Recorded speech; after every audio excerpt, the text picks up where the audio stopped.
జై శ్రీరామ్. ఇక్కడ హనుమంతుడు ఉత్సాహంగా బయలుదేరి వెళుతుంటే ఆ సముద్ర తరంగాలు ఎగిరి ఆయన రొమ్ముకు తాకి పవిత్రీకరింపబడి శరత్కాల మేఘాల వలె తయారైనాయి. అది కూడా మళ్ళీ ఒక యోగమే. వృషాకపి రమేయాత్మ అని చెప్పుకున్నాము. వేసవికాలం అని మనం దాక్కుంటూ ఉంటాము. కానీ వేసవికాలం మనలోని నీళ్లన్నీ సూర్యుడు ఎగిరింప చేస్తాడు. జబ్బు చేసేంత ఎండలోకి వెళ్ళకూడదు, కానీ మరీ ఎక్కువగా దాక్కోకండి. శరీరం భరించగలిగేంత భరిస్తుంటే లోపల నీళ్లన్నీ ఎగిరిపోతాయి. ఎగిరిపోతే వర్షాకాలం తొలకరి వస్తుంది. వచ్చినప్పుడు అందులోంచి మనకు తమస్సు వస్తుంది. అందుకే శ్రావణ భాద్రపదాలు కొంచెం అప్రమత్తతతో ఉండాలి. శరీరం మళ్ళీ కొత్త ధాతువులు ఏర్పరచుకుంటుంది. అప్పుడు శరీరాన్ని ఎక్కువ పవిత్రంగా ఉంచుకుంటే ధాతువులు కూడా పవిత్రంగా ఉంటాయి. అందుకని తొలకరి వచ్చి మనకి నీళ్లు ఇస్తున్నప్పుడు వాటితో ధాతువులు కట్టుకొని వస్తాయి.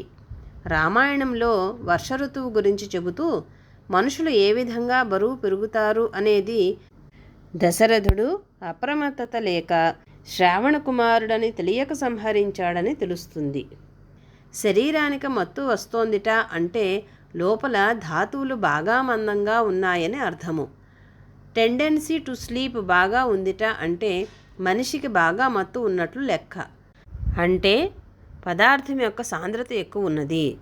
రాత్రే నిద్ర, పగలు నిద్ర పనికిరాదు అని చిన్నప్పుడు కాపీలు రాసినా మనం నిద్రపోతూనే ఉంటాము.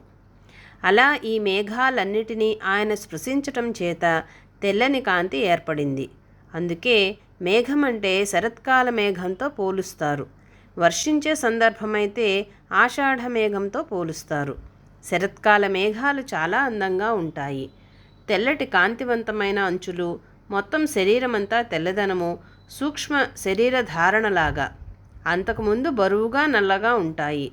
ఆ తెల్లటి మేఘాలు భూమికి కొంచెం ఎక్కువ దూరంలో ఉంటాయి. అలాగే ఈ విధంగా పరిశుద్ధి చెందిన వారు భూమి ఆకర్షణ శక్తికి కొంచెం దూరంగా ఉంటారు.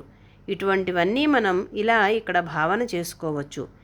ఎందుకంటే మహాత్ములు ఎంత వర్ణన చేసినా యోగానికి, దైవానికి సంబంధించినవే రాస్తారు తప్ప మరొకటి రాయరు. ఎందుకంటే వాళ్ళు ఆత్మజ్ఞాన సంపన్నులు. జై శ్రీరామ్.